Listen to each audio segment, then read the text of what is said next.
안녕하세요. 오늘도 사연살롱을 찾아주셔서 감사합니다. 통쾌하게 한방 제대로 날리고 파혼을 한 20대 여성이에요. 파혼한 게 뭔 자랑이라고 이렇게 신났냐고 하시겠지만 파혼 과정을 들어보시면 이해가 되실 거예요. 저는 남들과는 조금 다른 환경에서 자랐어요.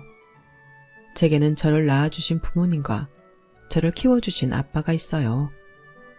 저희 아빠는 저를 만나기 이전까지 주먹질로 먹고 사셨어요. 소위 말하는 깡패였죠. 사채업을 하면서 사람들도 참 많이 괴롭히셨어요. 그렇게 육아와는 전혀 상관없을 것 같은 인생을 살던 아빠와 제가 만나게 된 건 그놈의 돈 때문이었어요. 저를 낳아주신 친모는 술과 도박에 빠져 살던 남편을 견디다 못해 집을 뛰쳐나가셨어요. 6살밖에 안 된 딸까지 버리고 말이죠. 결국 친부 혼자 저를 키우게 되는데 키웠다기보다는 방임을 했다는 게 맞는 말일 거예요. 그러다 사채를 빌려 도박을 했고 그 돈을 갚지 못해서 사채업자한테 시달리게 된 거죠. 하루가 멀다 하고 저희 집에 찾아오는 무서운 손님은 그래도 저한테는 해코지를 하지 않았어요. 오히려 과자나 빵도 던져주고 가곤 했죠. 제 친부를 밀고 집안 살림을 부수고 가는 걸 빼면 저한테는 친부보다 더 나은 사람들이었어요. 그렇게 1년 가까이 친부는 그 사람들한테 시달렸고 그러던 어느 날 당시 7살이던 저만 혼자 집에 버려둔 채 집을 나가고 말았어요. 사흘이 넘도록 집안에 방치돼 있던 저는 집에 있던 빵조거리와 라면 부스러기로 연명하다가 굶주림에 지쳐 쓰러졌어요.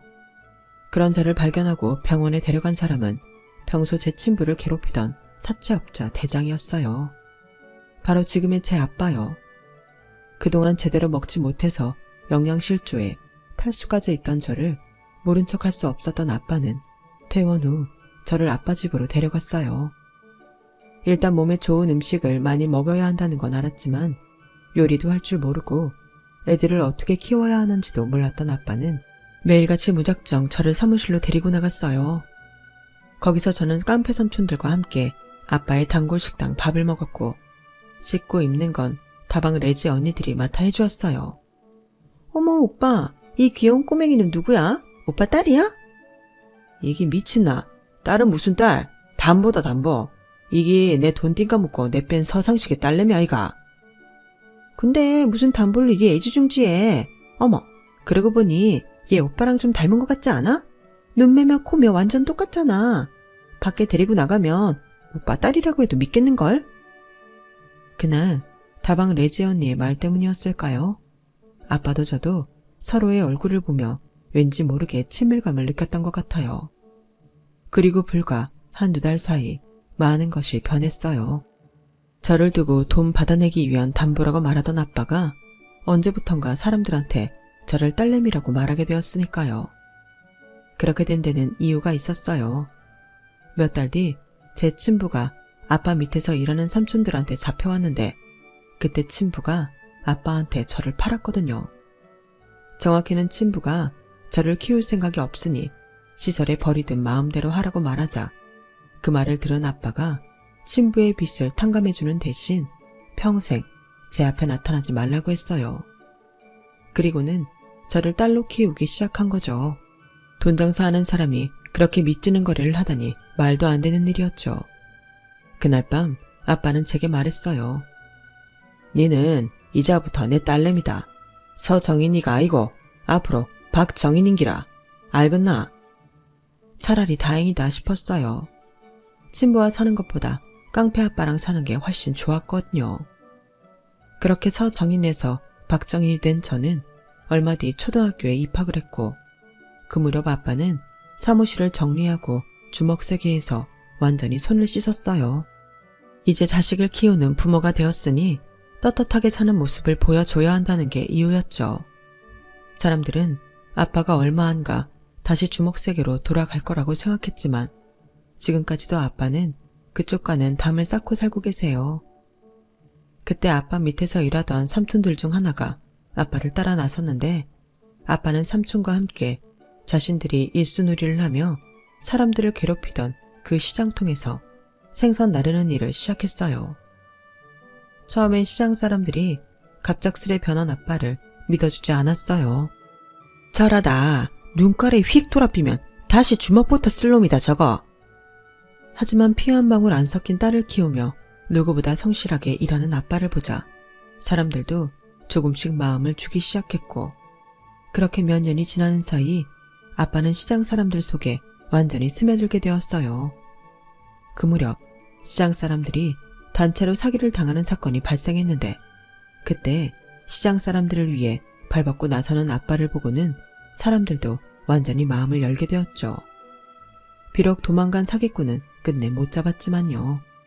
제가 중학교에 들어갈 무렵 추산물 도매상을 인수한 아빠는 거친 과거가 무색할 정도로 완전히 시장 사람이 다 되어버렸어요.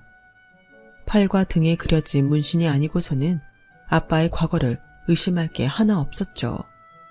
그 사이 아빠 밑에서 일하던 상철이 삼촌도 결혼해 가정을 이루었고 이듬해 아들을 낳았어요. 길바닥에서 주먹을 쓰며 십수년을 의형제로 지냈던 두 분은 어두운 과거를 버리고 이제 평범한 가장이자 아빠가 된 거죠. 얼굴도 예쁘지만 마음씨도 고운 상철이 삼촌 아내는 저희 집 살림까지 도와주셨어요. 저 역시 작은 엄마라고 부르며 잘 따랐고요.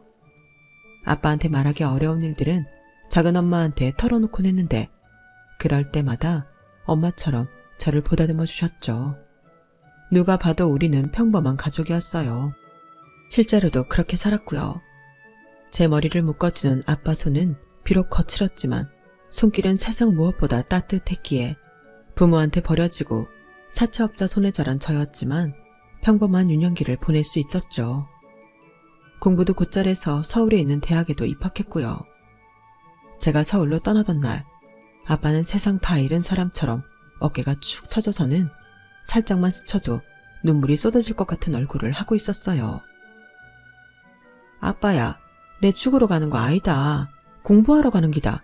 근데 이게 뭐고? 누가 보면 초상난 줄 알겠다. 아이고 무시라. 인상 좀 피라.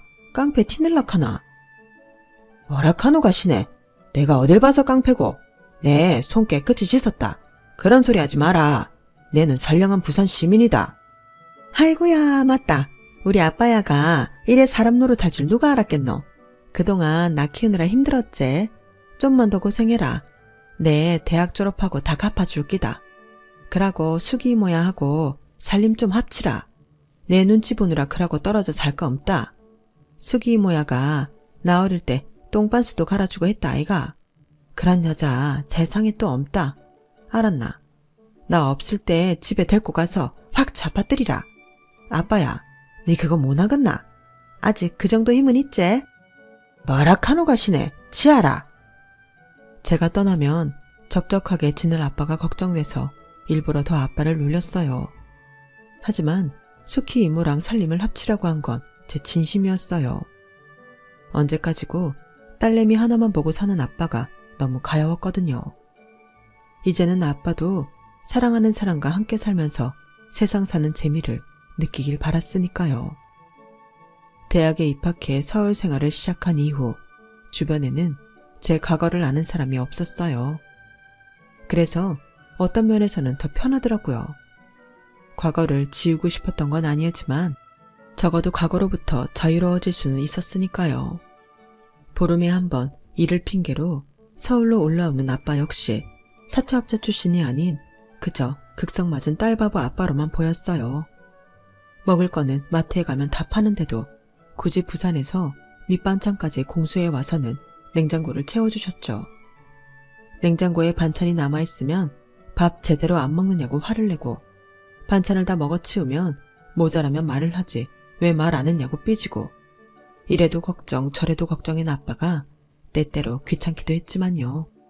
딸내미한테 그만 치대고 제발 수키 이모랑 결혼 좀 해라. 와, 수키 이모가 아빠야 싫다드나. 같이 못 살겠다 카드나. 내가 이모야한테 한마디 해줄까? 됐다. 안 그래도 같이 살자 카드라. 니 정말 괴한겠나? 니가 싫다카모 아빠는 같이 안 살란다. 미친나. 아빠야가 그럴 처지가 같이 살아준다카며 대가리 팍 숙이고 꼬랑지도 팔랑팔랑 흔들고 해야 맞는 기다. 내 보기엔 스키 이모야가 좀 아깝제. 튕기지 말고 있을 때 잘해라. 알겠나? 전문 시절 깡패와 다방 레지로 만났던 두 사람은 10수년이 흐른 뒤에야 부부가 되었어요. 아빠라는 인생에 저라는 변수가 없었다면 조금 더 일찍 두 분이 합치지 않았을까 하는 생각이 들더군요. 그런데도 스키 이모는 오히려 저한테 고맙다고 하더라고요. 제가 아니었다면 아직도 저희 아빠는 주먹질이나 하며 사람들 손가락질 받고 살았을 거라고요. 그 말을 들으니 그래도 제가 아빠 인생에 조금이나마 도움이 된 것 같아서 뿌듯했어요. 아빠의 결혼 이후 저는 조금씩 아빠와 거리를 두기 시작했어요. 딸내미, 방학했는데 와 안 내려오노? 아빠야, 어쩌지? 내 이번에 부산 못 간다. 지도 교수님 도와가 일해야 한다. 공짜 아이고 돈 받고 하는 기다. 딸내미, 이번에도 못 내려오나? 아빠가 갈까? 미안타. 취업 준비해야 안 하나? 아빠야도 올라올 거 없다. 와도 내 얼굴 못 본다. 스키 이모야는 잘 있제? 임신했다 카던데 맞나? 아빠야는 기술도 좋다. 그 나이에 아도 보고 그동안 왜 참고 살았노? 가시네가 못하는 말이 없다. 그러고 이 아빠야가 원래 좀 한다. 니도 알제? 아빠야 힘 좋은 거. 박상만이 아직 안 죽었다. 제가 부산을 떠나 서울에서 지내는 동안 수키 이모는 임신을 했고 그해 겨울 아들을 낳았어요. 아빠는 45세야 비로소 진짜 자식을 보게 되었죠. 그제야 아빠도 번듯한 인생을 살게 된 것 같아 기쁘면서도 한편으로는 가슴이 시렸어요. 아빠한테 진짜 가족이 생겼으니까요. 이제는 내가 아빠 곁에서 떠나야 할 시간이 된 것 같았거든요. 그래서 더 악착같이 서울에 남아 홀로 서기를 준비했어요. 이런저런 핑계를 대가며 아빠가 집에 오는 것도 못하게 했고요. 그러다 보니 조금씩 혼자 지내는 게 익숙해지더군요. 대학을 졸업하고 취직을 한 후로는 일 때문에 바빠서 명절이나 부산을 찾아가곤 했어요. 갈 때마다 부쩍부쩍 자라있는 동생을 보니 시간이 참 빨리 흐른다는 생각이 들곤 했죠. 제가 쓰던 방은 여전히 그대로 있는데 왠지 제가 있을 공간이 없는 것처럼 느껴졌어요. 제가 없는 사이 집안 곳곳에는 수키 이모와 동생의 흔적들이 가득 차 있었거든요. 이제 아빠한테 필요한 건 내가 아니라 이 두 사람이란 생각에 서글펐어요. 그래서 저도 제 짝을 찾아 빨리 가정을 이뤄야겠다는 생각을 했던 것 같아요. 그래서 업무로 바쁜 와중에도 소개팅도 하고 주변에서 주선하는 자리는 마다 않고 나가곤 했죠. 하지만 인연을 찾기란 쉽지 않더라고요. 그러다 진짜 짝을 만난 건 의외의 장소에서였어요. 바로 우리 집이었죠. 하루는 퇴근에 돌아와 보니 천장에서 물이 떨어져서 주방 근처가 엉망이 됐더라고요. 그래서 주인집에 연락했더니 다음날 집주인 아들이 찾아온 거예요. 위층에서 욕실 물을 틀어놓고 외출을 하는 바람에 그렇게 됐다며 바로 수리를 해주겠다고 하더군요. 그러면서 공사를 해야 하니 한동안 집을 비워달라고 했어요. 제가 있을 곳을 따로 마련해준다고 하면서요. 그 일로 자주 만나게 되고 연락을 주고받는 사이 서로에게 호감을 느끼게 되었고 공사가 끝날 쯤엔 많이 가까워졌어요. 그리고는 사귀게 되었죠. 인연이 있으면 이렇게도 연결이 되는구나 싶더군요. 남자는 부모님 대신 건물 관리를 하며 1층에서 카페를 하고 있었어요. 원래 직업은 사진작가인데 친구와 함께 운영하던 스튜디오가 엎어지면서 임시로 카페를 하고 있다고 하더군요. 건물주의 외동 아들이니 먹고 사는 건 문제가 아니었죠. 하루하루 살아남기 위해 발발거리는 저와는 달리 자신이 하고 싶은 걸 하면서 여유롭게 사는 모습이 부러웠어요. 이 남자랑 연애를 하는 동안 살면서 가보지 못했던 곳과 해보지 못했던 것들을 참 많이 할 수 있었어요. 남자는 부모 사랑을 많이 받고 자라 사람을 대하는데 거리감이 없었죠. 저한테뿐만 아니라 낯선 사람들에게도 마찬가지로요. 그래서 만나는 동안 조바심을 내게 되었어요. 이 사람은 내가 아닌 누구와도 잘 지낼 수 있을 것 같았거든요. 하지만 나는 이 사람이 아니면 안 되니까 그게 속상하면서도 사람을 비굴하게 만들더라고요. 특히 제가 더 조급함을 느꼈던 건 남자의 태도 때문이었어요. 저도 그렇고 그 사람도 그렇고 홍기가 찬 나이임에도 남자는 결혼이 남일인 것처럼 행동했거든요. 결혼을 꼭 해야 하나? 좋으면 그냥 같이 살면 되지. 뭐하러 서로에 묶여서 살아? 외국에서는 결혼보다는 동거를 하는 사람들이 더 많다잖아. 우리나라에서도 그런 사람들 꽤 있다던데. 자기는 어떻게 생각해? 난 그래도 기왕이면 결혼을 하는 게 좋다고 생각해. 그래야 서로 간의 믿음도 더 생기고 안정된 가정을 꾸릴 수 있지. 에이, 그런 게 어딨어. 결혼 안 한다고 믿음이 안 생기나? 자기는 나 못 믿어? 솔직히 믿음이 안 갔어요. 언제 헤어지자고 할지 모른다는 두려움이 있었으니까요. 혹시 자기가 살아온 환경 때문에 그러는 거 아니야? 자기 친부모님한테 버려졌다는 것 때문에 사람을 못 믿게 된 거 아니냐고. 그런 거라면 앞으로 내가 더 잘할게. 사람한테 입은 상처는 결국 사람으로 치유해야 하니까. 어쩌면 그 말이 맞는지도 모르겠다는 생각이 들었어요. 그래서 이런 저를 받아주는 이 남자가 더 고맙고 소중했어요. 그렇게 3년 가까이 연애를 하는 동안 저희 집에서는 결혼 닭다리 끊이지 않았어요. 아빠는 제 남자친구를 직접 만나 얘기를 해보겠다고 하셨죠. 아빠 좀 내가 알아서 한다. 다 큰 딸내미 일에 이러는 것도 오지랖이다. 오지랖이면 어떤 너? 내 딸내미 일인데. 그러고 남자는 남자가 봐야 한다 아이가. 됐다. 내일은 내가 알아서 한다. 신경 꺼라. 아빠한테 전화가 올 때마다 제가 타단을 하곤 했지만 그런다고 그만둘 아빠가 아니었어요. 결국 저 몰래 서울에 올라오셔서는 제 남자친구를 만나셨거든요. 뒤늦게 수키 이모를 통해 그 사실을 알게 된 저는 부랴부랴 남편의 카페로 달려갔어요.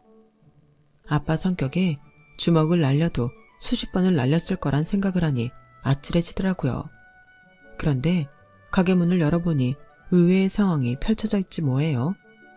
남자친구와 얘기를 나누고 있던 아빠가 저를 보자 환하게 웃으며 이러는 거예요. 딸내미 이제 오나? 안 그래도 막 니들 결혼식 얘기하고 있었다 아이가. 니 남자 보는 눈은 있네. 어디서 이런 남자를 만났노? 성격도 시원시원한 게 딱이다. 도대체 이게 무슨 일인가 싶어 남자친구를 따로 불러냈어요. 그랬더니 정인아 우리 결혼하자. 아버님도 그렇게 원하시는데 못할 거 뭐 있어? 기왕 하는 거 시간 끌 거 없이 올해 안에 끝내자. 아버님도 그러라고 하셨어. 그게 무슨 소리야? 자기 인생에 결혼은 없다며? 근데 갑자기 왜 마음이 변한 거야? 혹시 우리 아빠가 자기 때렸어? 뭐? 맞았으면 내가 이렇게 웃으면서 네 아버지랑 마주 앉아 있었겠니? 그런 거 아니야. 나도 나이 드니까 하루빨리 가정을 이루는 게 좋을 것 같다는 생각이 들어서 그래. 갑작스런 남자친구의 심경 변화에 놀라기는 했지만 그래도 다행이다 싶었어요. 이제는 더 이상 마음 졸이지 않아도 됐으니까요. 그래서 그 주 주말 예비 시부모님을 만나러 시댁에 찾아갔어요. 예비 시부모님은 아버님 건강이 안 좋아서 일산 근처 전원주택에서 살고 계셨어요. 제가 인사드리러 갔을 때도 아버님은 몸 상태가 안 좋으셔서 안방 침대에 누워 계셨죠. 간이 안 좋으시다더니 얼굴에 황달 증세가 있더라고요. 저희를 거실로 데리고 나온 예비 시어머니는 따뜻한 차를 내어주시며 천천히 저를 살피셨어요. 노골적이지는 않았지만 그래도 꽤나 구석구석 살피시더군요. 상호톡에서 집안 얘기는 많이 들었어요. 힘들었겠네요. 아닙니다. 아빠 덕분에 저는 힘든 거 없었어요. 참 대단한 분이네요. 남의 아이를 키우는 게 쉽지 않은 일인데. 어머, 미안해요. 그나저나 피부가 참 좋네요. 사람 피부는 간장이랑 관계가 있다는데 건강 체질인가 봐요? 혹시 무슨 운동 같은 것도 했나요? 네, 중학생 때 육상부였어요. 성적이 잘 안 나와서 중3 때 그만뒀지만요. 아, 그래요? 혈액형이 A형이라고 했던가요? 네. 도대체 제 대답 어디가 어머니 마음에 들었는지는 모르겠지만 예비 시어머니는 제 대답에 꽤나 만족하시는 것 같았어요. 예비 시댁에 다녀온 뒤 결혼 얘기는 급물살을 탄 듯이 빠르게 진행됐어요. 남자친구와 함께 부산에 내려가 부모님께 인사를 드렸어요. 상철이 삼촌은 조카 사위 준다고 회랑 전복을 잔뜩 사오셨더라고요. 아직 어린 조카랑 동생도 온 집안을 뛰어다니고 모처럼 집안이 사람 사는 집처럼 느껴졌어요. 아빠와 둘이 살 때는 썰렁하던 집이 어느새 사람으로 가득 찬 곳이 되어버렸죠. 부산에 다녀온 이후 예비 시어머니는 자주 저를 불러 점심도 사주시고 주말엔 백화점에 데리고 가서 구두며 귀걸이도 사주셨어요. 내가 딸이 없어서 이런 걸 얼마나 해보고 싶었나 몰라. 고부간에 서로 흉보고 사는 사람들도 있지만 난 내 며느리랑 모녀처럼 지내고 싶어. 정인이 생각은 어떠니? 네, 저도 그러고 싶어요. 엄마가 없어서 저도 이런 거 해본 적 없거든요. 어머님 덕분에 저도 오늘 소원 풀었어요. 어머, 넌 어쩜 말도 이렇게 예쁘게 하니? 전생에 우리가 인연은 인연이었나 보다. 만난 지 얼마 안 됐는데 이렇게 마음에 쏙 드는 걸 보면 말이야. 그냥 앞으로는 엄마라고 불러. 요즘은 시어머니를 엄마로 부르는 며느리들도 많더라.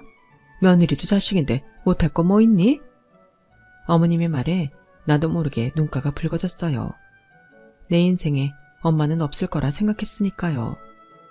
물론 수키 이모가 엄마처럼 저를 보살펴 주셨지만 그래도 단 한 번도 엄마라고 불러본 적이 없었거든요. 그런데 시어머니는 왠지 엄마라고 불러도 될 것 같았어요. 나도 이제 온전한 가정을 이루고 살게 됐구나 생각하니 가슴이 벅차오르더군요. 하지만 세상 모든 일에는 대가가 따르는 법이잖아요. 부모 자식 간에도 그런데 하물며 피 한 방울 안 섞인 남남끼리는 더더욱 그렇죠. 그날도 예비 시어머니의 호출을 받고 시내에 위치한 유명 한정식집으로 갔어요. 통유리창 너머로 잘 꾸며진 정원이 보이는 한옥 스타일의 한정식집이었죠. 거기서 어머님은 제일 비싼 코스로 시켜주셨어요. 고기도 먹어본 놈이 먹는다고? 이런 것도 먹어봐야 음식 솜씨도 늘고 세팅할 때 실력 발휘도 할 수 있단다. 앞으로 엄마가 이런 데 많이 데려와 줄게. 감사합니다, 어머님. 얘는 어머님이 뭐니? 엄마라고 부르라니까. 너 자꾸 그러면 거리감 느껴진단 말이야. 아직은 나 뜨거워서 엄마라는 말이 잘 나오지 않았어요. 반면에 어머님은 너무도 자연스럽게 저를 우리 딸이라고 부르셨죠. 딸, 엄마가 부탁이 하나 있는데 들어줄 수 있어? 어렵다면 어렵고 쉽다면 쉬운 일이야. 말씀하세요. 제가 해드릴 수 있는 거라면 다 할게요. 그러자 예비 시어머니는 기다렸다는 듯이 얘기를 꺼냈어요. 너도 알다시피 네 시아버지가 몸이 안 좋잖니? 병원에서는 이제 이식밖에는 길이 없다고 하는구나. 내 생각 같아선 내 간이라도 떼어주고 싶지만 나이가 있어서 그건 안 된다고 하고 우리 상우한테 시키자니 한창 일해야 하는 애인데 못할 짓 하는 것 같지 뭐니. 그래서 말인데 너 결혼하면 어차피 일 그만둘 거잖니? 네? 일을 그만두다뇨. 저 회사 계속 다닐 생각인데요. 어머 얘, 그게 무슨 소리니? 우리가 집이 없니 돈이 없니? 나 내 며느리 돈 벌어오라고 밖에다 굴릴 생각 없어.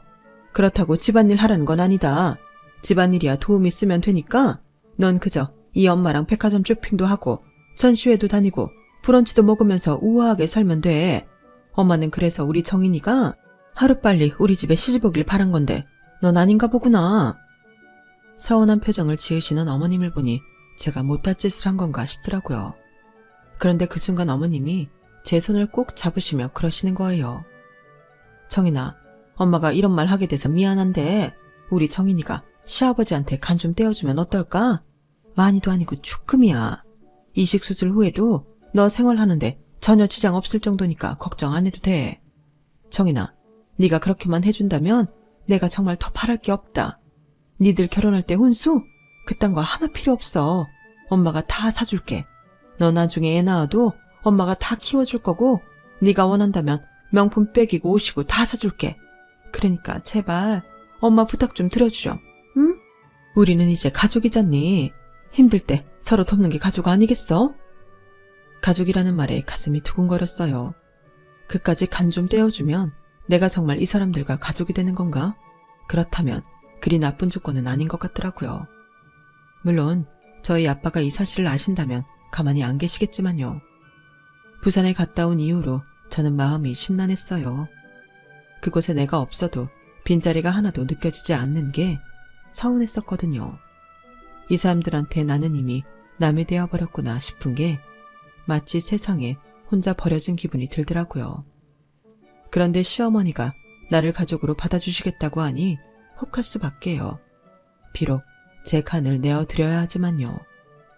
며칠 고민을 한 저는 시어머니께 전화를 드렸어요. 간 이식 수술 하겠다고 말이죠.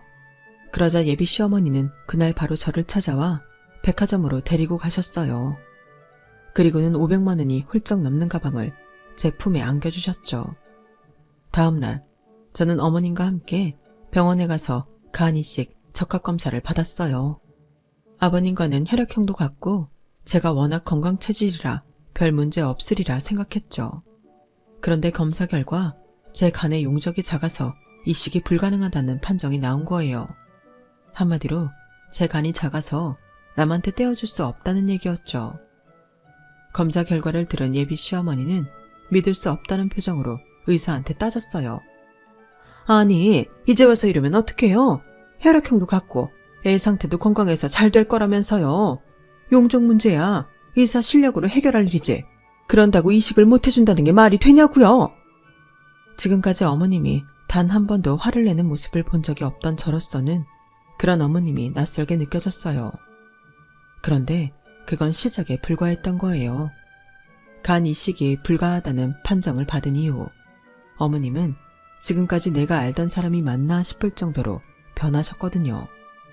전에는 못해도 일주일에 한두 번은 저를 불러내 밥도 사주시고 공연도 보러 가셨는데 검사 이후부터는 연락도 없으시고 전화 연락을 하셔도 싸늘한 목소리로 혼수 얘기만 하시더라고요. 혼수 목록 상우편에 보낼 테니까 보고 준비해라. 어머님, 상우씨 바쁠 텐데 제가 받으러 갈까요? 간 김에 어머님이랑 점심도 같이 하고요. 전에 자주 가시던 한정식집 어떠세요? 예, 넌 정신이 있는 애니 없는 애니? 지금 네 시아버지가 간이식 못 받아서 자리 보전하고 있는 판에 뭐? 너랑 밖에서 점심을 먹어? 아무리 네 부모 아니라고 어쩜 이렇게 무신경할 수가 있니? 너 솔직히 말해. 간 이식 해준다고 했던 것도 다 쇼였지? 어차피 이식 못하는 거 알고 일부러 그런 거 아니냐고? 어머님, 그런 거 아니에요. 저 정말 모르는 일이었어요. 정말이에요. 믿어주세요. 아, 머리야. 어떻게 여자를 데려와도 천하에 쓸모없는 저런 걸 데려왔나 몰라. 예, 난 너랑 길게 말하고 싶지 않으니까 전화 끊자.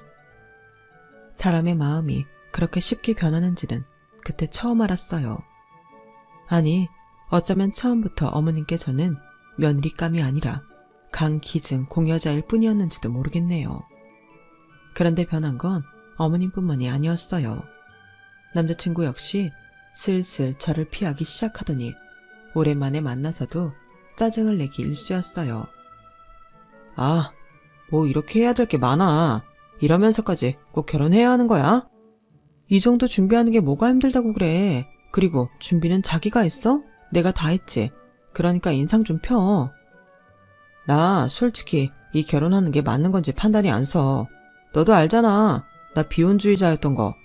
넌 이런 내가 결혼해서 잘 살 수 있을까? 얼마 전까지만 해도 자기가 더 들떠서 결혼 타령을 하던 사람이 하루아침에 확 바뀐 거예요. 본인은 아니라고 하지만 제 생각엔 아무래도 제가 간 이식을 해드릴 수 없게 된 게 이유가 아닐까 생각됐어요. 결혼 날짜는 다가오는데 남자친구는 자꾸 뒷걸음질 치는 것 같고 예비 시어머니는 말도 안 되는 혼수를 요구하시며 저를 괴롭히기만 하셨죠. 이런 상황도 모르고 아빠는 좋은 횟감이 들어왔다며 예비 시댁까지 찾아가신 거예요.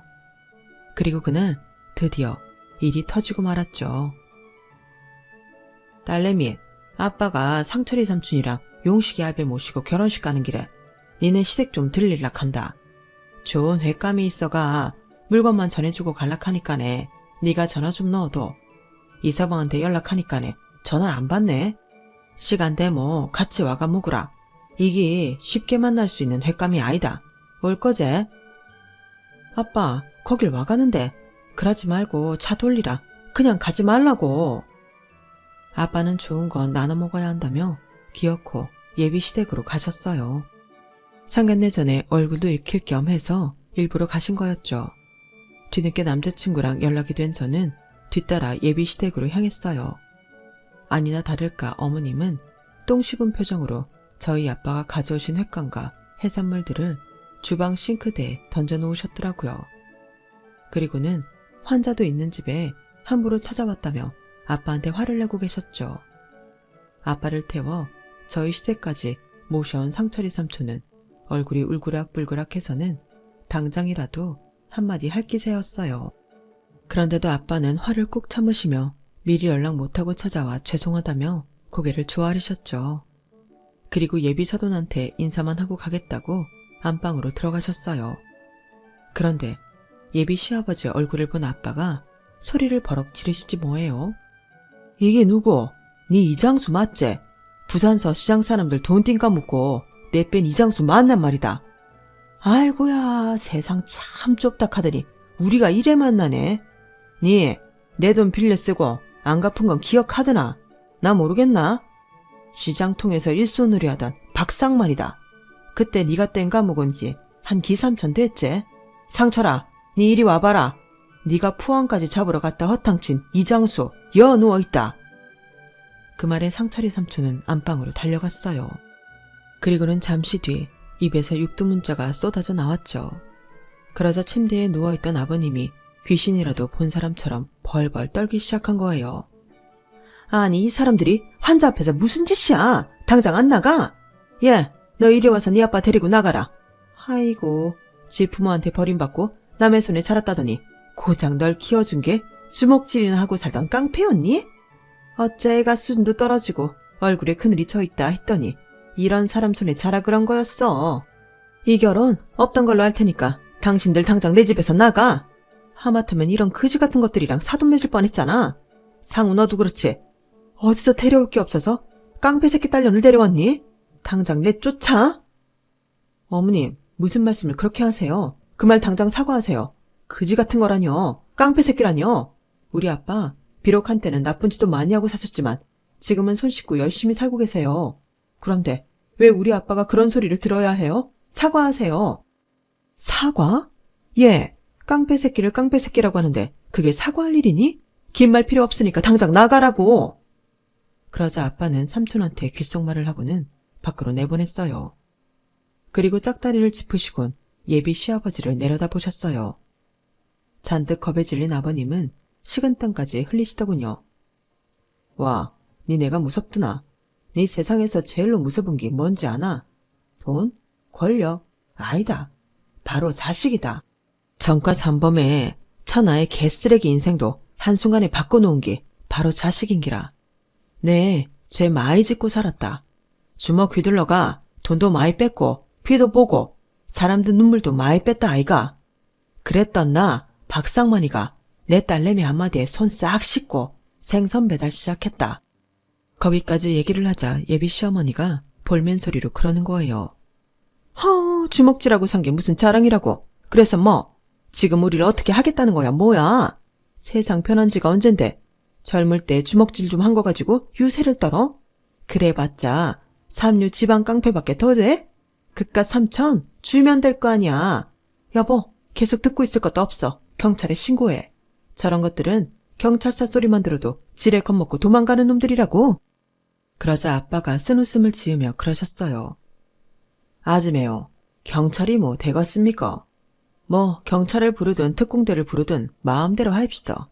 네, 경찰 하나도 안 무십습니다. 트럭으로 데리고 와도 눈 하나 깜빡 안 합니다. 왠지 아십니까? 내한테는 세상에서 제일로 무서운 게 딸내미라 그러십니다. 그보다 더 무서운 게 있다 카모 바로 내 딸내미 눈물입니다. 지금껏 내 딸내미 눈에서 눈물 뽑은 쉐키들은 고마 팍! 몸성이 살고 있는 것들이 없다 하는 것만 말해주겠습니다. 근데 우짜지에 내 딸내미 눈에 눈물이 맺혀 있네 예. 순간 아빠 눈에서 살기가 번뜩하더니 예비 시부모님을 쓱 훑었어요. 마치 눈앞에 사냥감을 두고 혓바닥을 날름거리는 흑사의 눈처럼 살기가 흐르는 통에 예비 시부모님은 꼼짝없이 얼어버리고 말았어요. 그때였죠. 현관 쪽에서 상철이 삼촌 목소리가 들렸어요. 형님, 준비 끝났습니다. 안으로 들을까요? 그 말에 남자친구와 그 가족들은 사색이 되었어요. 특히 조금 전까지 기세 등등하던 어머님은 손까지 바들바들 떨며 물었죠. 준비라니 뭘 준비한다는 거예요? 설마 우리를 땅에 묻기라도 하겠다는 거예요?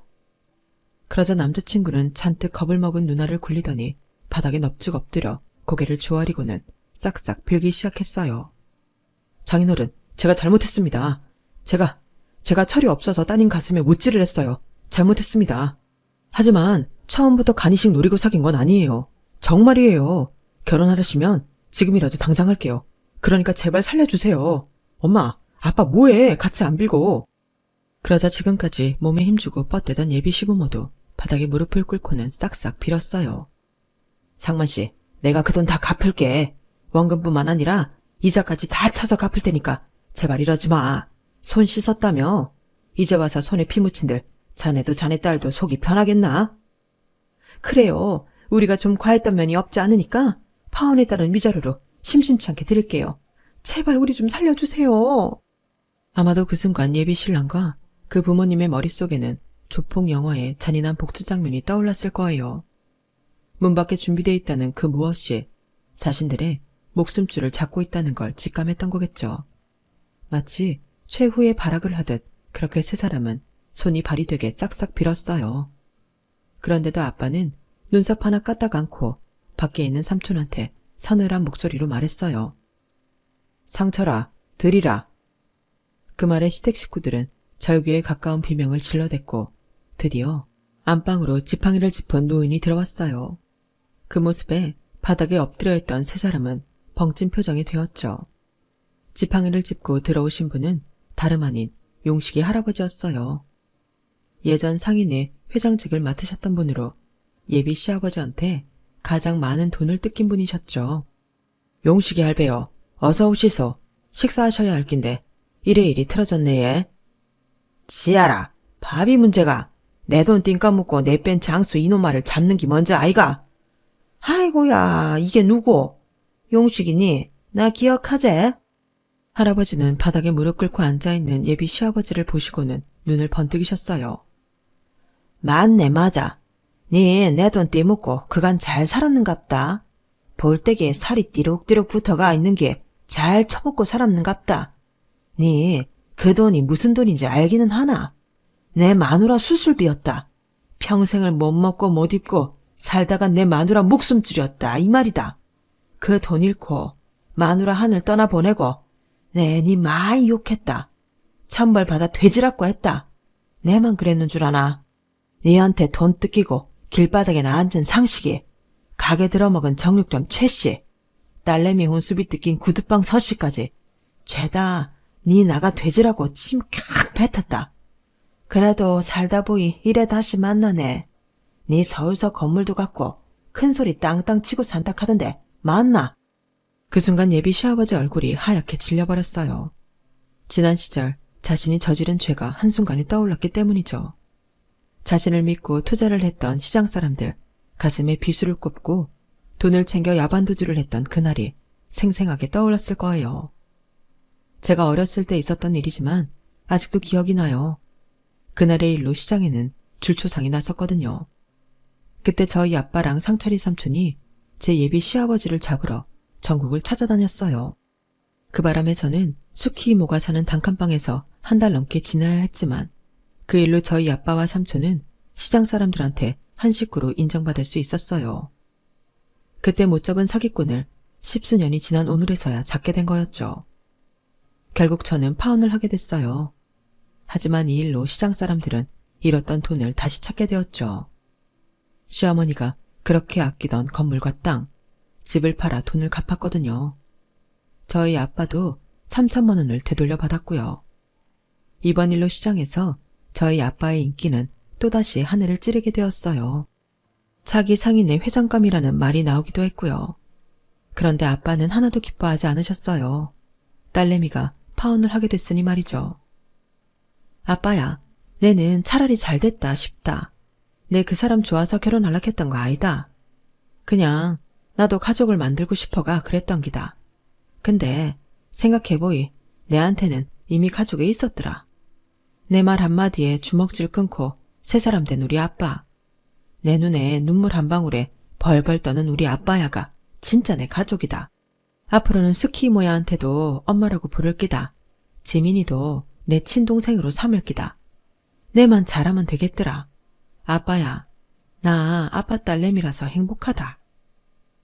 아빠는 시뻘개진 눈으로 허공만 바라보셨어요. 그리고는 이내 저를 끌어안고 한참을 놓아주지 않으셨어요. 그날 아빠의 품속은 세상 무엇보다 따뜻했어요. 이제는 저도 아빠한테 따뜻한 품을 내어드릴 수 있는 멋진 딸내미가 되어야겠다 생각합니다. 비록 피는 안 섞였어도 세상 누구보다 끈끈한 모녀지간임을 확인했으니까요. 가족이란 게 참 뭔지 아직도 잘 모르겠지만 세상 무엇보다 따뜻한 건 확실한 것 같습니다. 소중한 가족들과 행복하세요. 제 사연을 들어주셔서 감사합니다. 여러분, 사연 댓글에 응원과 현명한 조언 부탁드려요. 좋아요와 구독은 저에게 큰 힘이 됩니다. 오늘도 좋은 일 가득하세요.